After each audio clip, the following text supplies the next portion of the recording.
ಒಂದು ಕಾಲದಲ್ಲಿ ಭಾರತದಲ್ಲಿ ವೇದಗಳಿದ್ವು, ಆದರೆ ಅದು ಅರ್ಥ ಕಳ್ಕೊಂಡಿತ್ತು.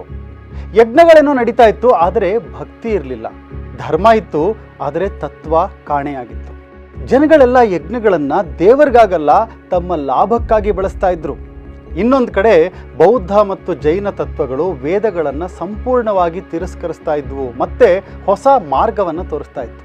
ಆತ್ಮ ಇಲ್ಲ ಅನ್ನೋ ತತ್ವ, ಈ ವೇದಗಳೇ ಬೇಡ ಅನ್ನುವಂತಹ ತತ್ವ, ಮತ್ತು ಭಾರತದ ಆಧ್ಯಾತ್ಮಿಕ ನೆಲೆಗೆ ಇದೊಂದು ದೊಡ್ಡ ಪ್ರಶ್ನೆ ಆಗಿತ್ತು. ಈ ಆಧ್ಯಾತ್ಮ ಏನಿದೆ, ವೇದ ಸಂಸ್ಕೃತಿ, ಇದು ಉಳಿಯುತ್ತಾ ಇಲ್ವಾ ಅನ್ನುವಂತಹ ಪ್ರಶ್ನೆ ಇತ್ತು. ಆಗ ಕೇವಲ 32 ವರ್ಷ ಬದುಕಿದಂತಹ ಒಬ್ಬ ಮಹಾನ್ ಯೋಗಿ ಭಾರತದ ತತ್ವವನ್ನು ಪುನರುಜ್ಜೀವನಗೊಳಿಸಿದ, ವೇದಗಳ ನಿಜಾರ್ಥವನ್ನು ಮತ್ತೆ ಜಗತ್ತಿಗೆ ತೋರಿಸಿದ ಒಬ್ಬ ಮಹಾನ್ ವ್ಯಕ್ತಿ ಬಂದರು. ಯಾರವರು ಅಂದರೆ ಅವರೇ ನಮ್ಮ ಜಗದ್ಗುರು ಆದಿಶಂಕರಾಚಾರ್ಯರು. ವೈಶಾಖ ಶುಕ್ಲ ಪಂಚಮಿ, ಇವತ್ತು ಶಂಕರ ಜಯಂತಿ ಸಂದರ್ಭದಲ್ಲಿ ನಾವು ಅವರ ಜೀವನ, ಸಾಧನೆ ಮತ್ತು ಕೊಡುಗೆಗಳ ಒಂದು ಕಿರು ಪರಿಚಯನ ಮಾಡಿಕೊಳ್ಳೋಣ. ಈ ಶಂಕರಾಚಾರ್ಯರ ಜನನದ ಮೊದಲು ಭಾರತದಲ್ಲಿ ಒಂದು ವಿಚಿತ್ರ ಪರಿಸ್ಥಿತಿ ಇತ್ತು. ಎಷ್ಟು ಜನಕ್ಕೆ ಗೊತ್ತಿದೆಯೋ ಗೊತ್ತಿಲ್ಲ ನನಗೆ, ಆದರೆ ಇದು ಸತ್ಯ. ವೇದಗಳು ಇದ್ದರೂ ಅದರ ತತ್ವ ಜನರಿಗೆ ತಿಳಿತಾ ಇರಲಿಲ್ಲ. ಯಜ್ಞಗಳು ನಡೀತಾ ಇತ್ತು, ಅದು ಭಕ್ತಿಗಲ್ಲ, ವ್ಯವಹಾರ ಆಗಿತ್ತು. ಕೆಲವು ಯಾಜಕರು ಯಜ್ಞಗಳನ್ನು ದುರುಪಯೋಗಪಡಿಸ್ಕೊಂಡು ರಾಜರು ಮತ್ತು ಶ್ರೀಮಂತರಿಂದ ಚೆನ್ನಾಗಿ ದಕ್ಷಿಣೆ ಪಡೆದು ಧರ್ಮವನ್ನು ವಿಕೃತಗೊಳಿಸ್ತಾ ಇದ್ರು. ಇದಕ್ಕೆ ಪ್ರತಿಕ್ರಿಯೆಯಾಗಿ ಬೌದ್ಧ ಮತ್ತು ಜೈನ ಧರ್ಮಗಳು ಉದಯಿಸಿದವು. ಇವುಗಳಲ್ಲಿ ಮುಖ್ಯ ತತ್ವಗಳೇನೆಂದರೆ ಈ ವೇದದ ಪ್ರಾಮಾಣ್ಯವನ್ನೇ ತಿರಸ್ಕಾರ ಮಾಡೋದು, ಆತ್ಮತತ್ವದ ಬಗ್ಗೆ ವಿಭಿನ್ನವಾದ ದೃಷ್ಟಿಕೋನ ಕೊಡುವಂಥದ್ದು, ಮತ್ತು ಸನ್ಯಾಸ ಮತ್ತು ತಪಸ್ಸಿನ ಮೂಲಕನೇ ಮುಕ್ತಿ ಅನ್ನೋ ವಿಷಯ ತಿಳಿಸ್ತಾ ಇದ್ರು. ಇದರಿಂದ ಏನಾಯಿತು ಅಂದರೆ ವೇದದ ಮಾರ್ಗ ದುರ್ಬಲ ಆಯಿತು, ಜನರಲ್ಲಿ ಗೊಂದಲ ಶುರುವಾಯಿತು. ಈ ಧರ್ಮದ ಮೂಲ ತತ್ವ ಏನಿದೆ ಅದೇ ಮರೆಯಾಗ್ಬಿಡ್ತು. ಈ ಸಂದರ್ಭದಲ್ಲಿ ಭಾರತಕ್ಕೆ ಒಂದು ತತ್ವಜ್ಞಾನದ ಅಗತ್ಯ ಇತ್ತು. ಈ ತತ್ವಜ್ಞಾನದ ಒಂದು ದಾರಿಯನ್ನು ನಮಗೆ ತಿಳಿ ಮಾಡಲು ಬಂದಂತಹ ಮಹಾಜ್ಞಾನಿಗಳು ಅವರೇ ಶಂಕರ ಭಗವತ್ಪಾದರು. ಅವರ ಜೀವನದ ಒಂದು ಸಣ್ಣ ಕಿರುನೋಟವನ್ನು ನೋಡೋಣ ಬನ್ನಿ. ಆದಿಶಂಕರಾಚಾರ್ಯರು ಕೇರಳದ ಕಾಲಡಿ ಅನ್ನೋ ಗ್ರಾಮದಲ್ಲಿ ಜನಿಸಿದ್ರು. ಪಾರಂಪರಿಕವಾಗಿ ಕ್ರಿಸ್ತಶಕ 8ನೇ ಶತಮಾನ. ಇವರ ತಂದೆ ಶಿವಗುರು, ತಾಯಿ ಆರ್ಯಾಂಬ ಅವರು. ಶಂಕರಾಚಾರ್ಯರು ಬಾಲ್ಯದಲ್ಲಿ ಅಸಾಧಾರಣವಾದ ಪ್ರತಿಭೆ ತೋರಿದವರು. 8ನೇ ವಯಸ್ಸಿಗೆ ವೇದಾಧ್ಯಯನ ಪೂರ್ಣಗೊಳಿಸಿದ್ರು. 12ನೇ ವಯಸ್ಸಿಗೆ ಶಾಸ್ತ್ರದಲ್ಲಿ ಪಾರಂಗತರಾದರು. 16ನೇ ವಯಸ್ಸಿಗೆ ದೊಡ್ಡ ದೊಡ್ಡ ಗ್ರಂಥಗಳ ರಚನೆ ಮಾಡಿದ್ರು. ಅವರ ಗುರುಗಳು ಗೋವಿಂದ ಭಗವತ್ಪಾದರು. ನಾವು ಶಂಕರಾಚಾರ್ಯರ ಜೀವನ ಚರಿತ್ರೆಯಲ್ಲಿ ಬಹಳಷ್ಟು ಘಟನೆಗಳನ್ನು ನೋಡ್ತೀವಿ. ಇಡೀ ದೇಶದ ಸಂಚಾರ ಮಾಡಿದ್ರು, ಎಲ್ಲ ಕಡೆ ಈ ಒಂದು ವೇದದ ಚರ್ಚೆಗಳನ್ನು ನಡೆಸಿದ್ರು. ಅವರು ಮಂದನ ಮಿಶ್ರರೊಂದಿಗೆ ಮಾಡಿದಂತಹ ಚರ್ಚೆ ಬಹಳ ಜನಪ್ರಿಯ. ಉಭಯ ಭಾರತೀಯ ನ್ಯಾಯ ಪರೀಕ್ಷೆ, ಇದೆಲ್ಲ ದೊಡ್ಡ ದೊಡ್ಡ ಘಟ್ಟಗಳು.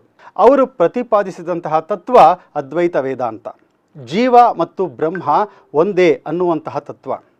ಶಂಕರಾಚಾರ್ಯರ ಮಹಾವಾಕ್ಯ ಅಂದರೆ ಬ್ರಹ್ಮ ಸತ್ಯಂ ಜಗತ್ಮಿಥ್ಯ ಜೀವೋ ಬ್ರಹ್ಮೈವ ನಾಪರಃ. ಈ ಒಂದು ತತ್ವವನ್ನು ಇಡೀ ಜಗತ್ತಿಗೆ ಸಾರಿದವರು. ಕೇವಲ 32 ವರ್ಷದಲ್ಲಿ ಅವರು ಮಾಡಿದ ಕಾರ್ಯ ಅದು ಅಸಾಧಾರಣ.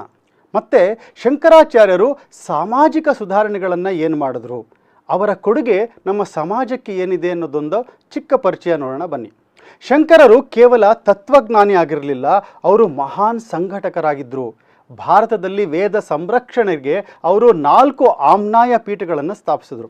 ಅವರ ವಿಷನ್ ನೋಡಿ, ಮುಂದಿನ ಸಾವಿರಾರು ವರ್ಷಗಳಲ್ಲಿ ನಮ್ಮ ವೇದಶಾಸ್ತ್ರಗಳು ಕಣ್ಮರೆಯಾಗಬಾರ್ದು ಅನ್ನೋದಕ್ಕೋಸ್ಕರ 4 ಶಾರದಾ ಪೀಠಗಳನ್ನು ಅವರು ಪ್ರತಿಷ್ಠಾಪನೆ ಮಾಡಿದ್ರು. ಶೃಂಗೇರಿ ದಕ್ಷಿಣದಲ್ಲಿ ಶೃಂಗೇರಿ ಶಾರದಾ ಪೀಠ, ಪಶ್ಚಿಮ ಅಂದರೆ ವೆಸ್ಟಲ್ಲಿ ದ್ವಾರಕ ಕೃಷ್ಣ ಹುಟ್ಟಿದ ಸ್ಥಳ, ಮತ್ತು ಈಸ್ಟಲ್ಲಿ ಪೂರ್ವದಲ್ಲಿ ಪುರಿ ಜಗನ್ನಾಥ ಅಲ್ಲಿ ಶಾರದಾ ಪೀಠ, ಮತ್ತು ನಾರ್ತಲ್ಲಿ ಜ್ಯೋತಿರ್ಮಠ ಅಲ್ಲಿ ಒಂದು ಶಾರದಾ ಪೀಠವನ್ನು ಸ್ಥಾಪನೆ ಮಾಡಿದ್ರು. ಇಂದಿಗೂ ಇದೆಲ್ಲವೂ ಅದ್ಭುತವಾಗಿ ಕಾರ್ಯನಿರ್ವಹಿಸ್ತಾ ಇದೆ. ಇದರ ಮುಖ್ಯ ಉದ್ದೇಶ ಏನಪ್ಪ ಅಂದರೆ ವೇದ ಶಿಕ್ಷಣವನ್ನು ವ್ಯವಸ್ಥಿತವಾಗಿಸಬೇಕು. ಗುರು ಶಿಷ್ಯ ಪರಂಪರೆ ಏನಿದೆ ಅದು ಅನೂಚಾನವಾಗಿ ನಡ್ಕೊಂಡು ಬರಬೇಕು. ಧರ್ಮದ ನಿರಂತರತೆ ಏನಿದೆ, ಯಾವುದೇ ತರಹ ಧರ್ಮದ ಒಂದು ಅನುಸಂಧಾನದಲ್ಲಿ, ಧರ್ಮದ ಒಂದು ಪ್ರಾಕ್ಟಿಕಲ್ ಗೈಡೆನ್ಸಲ್ಲಿ ಯಾವುದೇ ಥರದ ಬ್ರೇಕ್ ಬರಬಾರದು. ಈ ಧರ್ಮದ ಪ್ರಾಕ್ಟೀಸ್ ಏನಿದೆ ಅದು ಮುಖ್ಯ. ಬರೀ ತತ್ವ ಅಷ್ಟೇ ಅಲ್ಲ, ಅದು ಜನಜೀವನದಲ್ಲಿ ಸೇರಬೇಕು, ನಮ್ಮ ಜೀವನದಲ್ಲಿ ಧರ್ಮ ಬರಬೇಕು. ಅದಕ್ಕೆ ಆ ಒಂದು ಕಂಟಿನ್ಯೂಟಿ ಇರಬೇಕು. ಇದು ಶಂಕರಾಚಾರ್ಯರು ನೀಡಿದಂತಹ ಮಹತ್ವದ ಕೊಡುಗೆ. ಜ್ಞಾಪಿಸ್ಕೊಳ್ಳಿ, ಇದು 8ನೇ ಶತಮಾನ ಅವ್ರು ಬಂದಿದ್ದು. 8ನೇ ಶತಮಾನ, ಇವಾಗ ನಾವಿರೋದು 21ನೇ ಶತಮಾನ. ಕಳೆದ 14-15 ಶತಮಾನಗಳವರೆಗೂ ಈ ಒಂದು ವೇದದ ಸಂಸ್ಕೃತಿ ನಮ್ಮ ಭಾರತೀಯ ಪರಂಪರೆ ಉಳ್ಕೊಂಡು ಬಂದಿದೆ. ಎಷ್ಟೋ ಆಘಾತಗಳಾಗಿದೆ, ಪರಮತಗಳ ಆಘಾತ, ಬೇರೆ ಬೇರೆ ದೇಶಗಳು ಆಕ್ರಮಣ ಮಾಡಿ ನಮ್ಮ ಧರ್ಮವನ್ನು ನಾಶ ಮಾಡಬೇಕು ಅಂತ ಬಹಳಷ್ಟು ಪ್ರಯತ್ನ ಮಾಡಿದ್ದಾರೆ. ಈಗಲೂ ನಡೀತಾ ಇದೆ. ಬಹಳಷ್ಟು ನೋಡ್ತಾ ಇದ್ದೀವಿ ನಾವು ನ್ಯೂಸಲ್ಲಿ, ಏನೇನು ಆಗ್ತಾ ಇದೆ ಅಂತ ನಮಗೆಲ್ಲ ಗೊತ್ತು. ಒಳಗೆ ಸೇರಿ ನಮ್ಮವರೇ ಆಗಿ ನಮ್ಮವರನ್ನೇ ಆ ಧರ್ಮವನ್ನು ಭ್ರಷ್ಟ ಮಾಡುವಂತಹ ಕೆಲಸಗಳನ್ನು ಬಹಳಷ್ಟು ಜನ ಮಾಡ್ತಾ ಇದ್ದಾರೆ. ಆದರೂ ಶಾಶ್ವತವಾಗಿ ಇವತ್ತು ಯಾಕೆ ನಮ್ಮ ಒಂದು ಸನಾತನ ಧರ್ಮ ಉಳಿದಿದೆ ಅಂದರೆ ಅದಕ್ಕೆ ಮುಖ್ಯವಾಗಿ ಈ ಎಲ್ಲ ವಿದ್ಯಾಪೀಠಗಳು, ಶಾರದಾ ಪೀಠಗಳನ್ನು ಸಂಸ್ಥಾಪನೆ ಮಾಡಿ ಅಲ್ಲಿ ಒಂದು ಸರಿಯಾದ ಪೂಜೆ ಪುನಸ್ಕಾರಗಳು ನಡೆದು ಆ ಒಂದು ನಿರಂತರವಾದ ಒಂದು ಆ ವೇದದ ಜನರೇಷನ್ ಟು ಜನರೇಷನ್ ಕಂಟಿನ್ಯೂಟಿಯನ್ನು ಮಾಡಿದಂಥವರು ಶ್ರೀ ಶಂಕರಾಚಾರ್ಯರು.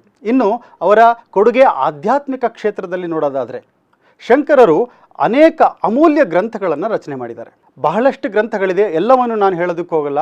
ಮುಖ್ಯವಾದ ಕೆಲವು ಗ್ರಂಥಗಳ ಉಲ್ಲೇಖ ಮಾಡ್ತೀನಿ. ಬ್ರಹ್ಮಸೂತ್ರ ಭಾಷ್ಯ, ಇದು ತುಂಬ ದೊಡ್ಡ ಗ್ರಂಥ. ಬ್ರಹ್ಮಸೂತ್ರಕ್ಕೆ ಭಾಷ್ಯ ಬರೆಯೋದು ಅಂದರೆ ಅದು ಸಾಮಾನ್ಯವಾದ್ದಲ್ಲ.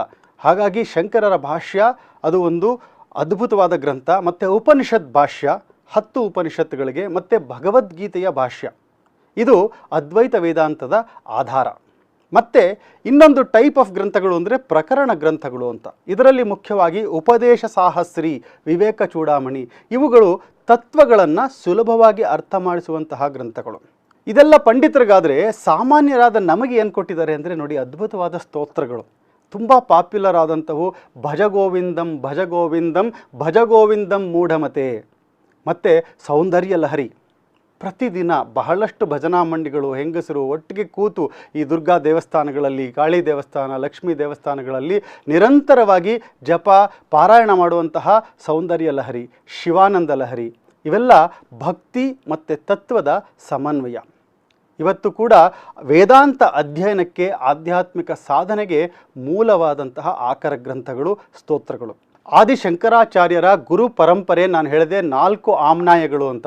ಅದರಲ್ಲಿ ಮುಖ್ಯವಾದದ್ದು ಒಂದು ಶೃಂಗೇರಿಯ ಶಾರದಾ ಪೀಠ. ಆ ಶೃಂಗೇರಿಯ ಶಾರದಾ ಪೀಠದ ಗುರು ಪರಂಪರೆಯಲ್ಲಿ ಬಂದ ಈಗಿನ ಕಿರಿಯಪಟ್ಟದ ಸ್ವಾಮಿಗಳು ಈ ಒಂದು ಸಂದೇಶನ ನಮಗೆ ನೀಡಿದ್ದಾರೆ. ಶಂಕರ ಜಯಂತಿಯ ಸಂದೇಶ ಏನು, ನಾವು ಸಾಮಾನ್ಯರಾಗಿ ಏನು ಮಾಡಬೇಕು, ಈ ಶಂಕರ ತತ್ವವನ್ನು ಹೇಗೆ ಪ್ರತಿದಿನದಲ್ಲಿ ಫಾಲೋ ಮಾಡಬೇಕು ಅನ್ನೋ ಒಂದು ಸಂದೇಶ ಪ್ರತಿ ವರ್ಷ ಕೊಡ್ತಾರೆ. ಈ ವರ್ಷವೂ ಕೊಟ್ಟಿದ್ದಾರೆ. ಅವರ ಒಂದು ಸಂದೇಶ ಇಲ್ಲದೆ ಈ ಶಂಕರ ಜಯಂತಿಯ ಒಂದು ವಿಡಿಯೋ ಕಂಪ್ಲೀಟ್ ಆಗೋಕ್ಕೆ ಸಾಧ್ಯ ಇಲ್ಲ. ಹಾಗಾಗಿ ನಮ್ಗೆ ಅವರು ಏನು ಆದೇಶ ಕೊಟ್ಟಿದ್ದಾರೆ, ಏನು ಸಂದೇಶ ಕೊಟ್ಟಿದ್ದಾರೆ ಅಂತ ನೋಡ್ಕೊಂಡು ಬರೋಣ ಬನ್ನಿ. ಇವತ್ತಿನ ದಿವಸ ಅತ್ಯಂತ ಪವಿತ್ರವಾದ ಶಂಕರ ಜಯಂತಿ ಮಹೋತ್ಸವವಾಗಿದೆ. ಈ ವೈಶಾಖ ಶುಕ್ಲ ಪಂಚಮಿ ದಿವಸದಲ್ಲೇ 1200 ವರ್ಷಗಳ ಹಿಂದೆ ಕೈಲಾಸವಾಸಿಯಾದ ಪರಮಶಿವನು ಜಗದ್ಗುರು ಶ್ರೀ ಶ್ರೀ ಆದಿಶಂಕರ ಭಗವತ್ಪಾದಾಚಾರ್ಯರ ರೂಪದಲ್ಲಿ ಅವತಾರವನ್ನು ಮಾಡಿದ್ದಾನೆ. ಆದ್ದರಿಂದಲೇ ಈ ವೈಶಾಖ ಶುಕ್ಲ ಪಂಚಮಿ ಎಂಬುದು ಶ್ರೀರಾಮನವಮಿ, ಮರ್ಯಾದಾ ಪುರುಷೋತ್ತಮನಾದ ಶ್ರೀರಾಮಚಂದ್ರನು ಅವತಾರ ಮಾಡಿದ ಶ್ರೀರಾಮನವಮಿ ಹಾಗೂ ಶ್ರೀಕೃಷ್ಣ ಪರಮಾತ್ಮ ಅವತಾರ ಮಾಡಿದ ಶ್ರೀಕೃಷ್ಣ ಜನ್ಮಾಷ್ಟಮಿ, ವಿನಾಯಕ ಚತುರ್ಥಿ, ಶಿವರಾತ್ರಿ, ನವರಾತ್ರಿ ಮೊದಲಾದ ದಿವಸಗಳ ಹಾಗೆ ಈ ಒಂದು ದಿವಸವೂ ಸಹ ನಮಗೆ ಅತ್ಯಂತ ಪವಿತ್ರವಾದಂತಹ ದಿವಸವಾಗಿದೆ. ಯಾಕೆ ಅಂತಂದರೆ ಭಗವಂತ ಜಗದ್ಗುರು ಶ್ರೀ ಶ್ರೀ ಆದಿಶಂಕರ ಭಗವತ್ಪಾದಾಚಾರ್ಯರ ರೂಪದಲ್ಲಿ ಅವತಾರವನ್ನು ಮಾಡಿ ಈ ಸನಾತನ ವೈದಿಕ ಧರ್ಮವನ್ನು, ಯಾವುದನ್ನು ಇವತ್ತಿನ ದಿವಸ ನಾವು ಹಿಂದೂ ಧರ್ಮ ಅಂತ ಹೇಳ್ತಾ ಇದ್ದೀವೋ, ಈ ಒಂದು ಹಿಂದೂ ಧರ್ಮವನ್ನು ಉದ್ಧಾರ ಮಾಡಿ ಎಲ್ಲರನ್ನೂ ಸಹ ಅನುಗ್ರಹಿಸಿದ್ದಾರೆ. ಶಂಕರರ ಅವತಾರದ ಬಗ್ಗೆ ನಾವು ಪುರಾಣಾದಿಗಳಲ್ಲಿ ನೋಡಬಹುದು. ಚತುರ್ಭಿಃ ಸಹ ಶಿಷ್ಯೈಸ್ತು ಶಂಕರೋವತರಿಷ್ಯತಿ ಮೊದಲಾದ ವಾಕ್ಯಗಳಲ್ಲಿ ಶಂಕರ ಭಗವತ್ಪಾದಾಚಾರ್ಯರ ಅವತಾರದ ಉಲ್ಲೇಖವನ್ನು ನಾವು ಪುರಾಣಾದಿಗಳಲ್ಲಿ ನೋಡಬಹುದಾಗಿದೆ. ಜನರನ್ನು ಉದ್ಧಾರ ಮಾಡುವಂತಹ ಕಾರ್ಯವೇ ಈ ಅವತಾರದ ಪ್ರಧಾನ ಉದ್ದೇಶವಾಗಿರುವುದರಿಂದ ಶಂಕರರು ಜ್ಞಾನದ ಒಂದು ಉಪದೇಶವನ್ನು ವಿಶೇಷವಾಗಿ ಮಾಡಿದ್ದಾರೆ. ಅದಕ್ಕಾಗಿ ಶಂಕರ ಭಗವತ್ಪಾದಾಚಾರ್ಯರು ಅನೇಕ ಅದ್ಭುತವಾದಂತಹ ಗ್ರಂಥಗಳನ್ನು ರಚನೆ ಮಾಡಿದ್ದಾರೆ. ಆ ಗ್ರಂಥಗಳಲ್ಲಿ ಪ್ರಸ್ಥಾನತ್ರಯ ಭಾಷ್ಯಗಳು, ಪ್ರಕರಣ ಗ್ರಂಥಗಳು, ಈ ಎಲ್ಲ ಗ್ರಂಥಗಳು ಇವೆ. ಪ್ರಸ್ಥಾನತ್ರಯ ಭಾಷ್ಯಗಳು, ವಿವೇಕ ಚೂಡಾಮಣಿ ಮೊದಲಾದಂತಹ ಪ್ರಕರಣ ಗ್ರಂಥಗಳಲ್ಲಿ ಶಂಕರಾಚಾರ್ಯರು ಮೋಕ್ಷ ಮಾರ್ಗವನ್ನು ಉಪದೇಶ ಮಾಡಿ ಆ ಮಾರ್ಗದಲ್ಲಿ ನಾವು ಮಾಡಬೇಕಾದಂತಹ ಸಾಧನೆಗಳೇನು ಅನ್ನುವಂತಹ ಎಲ್ಲ ವಿಚಾರಗಳನ್ನು ಸಹ ವಿಸ್ತಾರವಾಗಿ ತಿಳಿಸಿದ್ದಾರೆ. ಮೋಕ್ಷ ಮಾರ್ಗವನ್ನು ಉಪದೇಶ ಮಾಡಿದ್ದಾರೆ ಭಾಷ್ಯಾದಿ ಗ್ರಂಥಗಳಲ್ಲಿ. ಭಗವದ್ ಅನುಗ್ರಹಕ್ಕೆ ಸಾಧಕವಾದಂತಹ ಮಾರ್ಗವನ್ನು ಈ ಸ್ತೋತ್ರಗಳ ಮೂಲಕ ಶಂಕರರು ಹಾಕಿಕೊಟ್ಟಿದ್ದಾರೆ. ಹಾಗೂ ಉತ್ತಮವಾದಂತಹ ಒಂದು ಸಮಾಜದ ನಿರ್ಮಾಣಕ್ಕಾಗಿ ಈ ಪ್ರಶ್ನೋತ್ತರ ರತ್ನಮಾಲಿಕಾದಿ ಗ್ರಂಥಗಳನ್ನು ರಚನೆ ಮಾಡಿದ್ದಾರೆ. ಈ ಪೀಠವು ಮತ್ತು ಎಲ್ಲ ಈ ಚತುರಾಮ್ನಾಯ ಪೀಠಗಳು, ಶಂಕರಾಚಾರ್ಯರು ಸ್ಥಾಪನೆ ಮಾಡಿದಂತಹ ಚತುರಾಮ್ನಾಯ ಪೀಠಗಳು ಇವತ್ತಿಗೂ ಸಹ ಸಮಸ್ತ ಭಾರತ ದೇಶದಲ್ಲಿ ಎಲ್ಲ ಆಸ್ತಿಕರಿಗೂ ಸಹ ಅತ್ಯಂತ ಉನ್ನತವಾದಂತಹ ಶ್ರದ್ಧಾ ಕೇಂದ್ರಗಳಾಗಿ ವಿರಾಜಮಾನವಾಗ್ತಾ ಇವೆ. ಆಸ್ತಿಕ ಸಜ್ಜನರಿಗೆ ಎಲ್ಲರಿಗೂ ಸಹ ನಾವು ನಾರಾಯಣ ಸ್ಮರಣಪೂರ್ವಕವಾಗಿ ಆಶೀರ್ವಾದಗಳನ್ನು ಮಾಡ್ತಾ ಇದ್ದೇವೆ.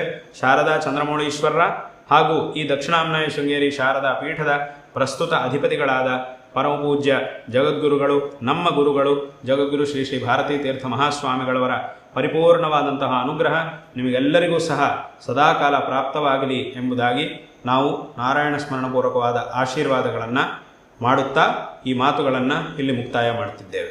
ಗುರುಗಳ ಸಂದೇಶ ನಾವು ಕೇಳಿದ್ವಿ. ಪ್ರತಿ ಜೀವನದಲ್ಲಿ ನಾವು ಶಂಕರಾಚಾರ್ಯರಿಗೆ ತೋರಿಸೋ ಗೌರವ ಅಂದರೆ ಅವರ ತತ್ವಗಳನ್ನು ಅಳವಡಿಸ್ಕೊಂಡು ನಮ್ಮ ಜೀವನದಲ್ಲಿ ಸುಖ ಸಂತೋಷಗಳನ್ನು ಪಡ್ಕೊಳ್ಳುವಂಥದ್ದು.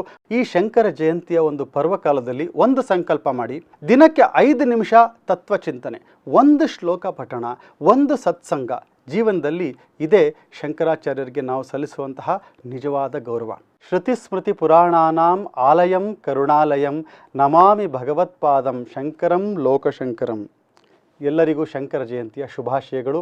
ಹರಿ ಓಂ.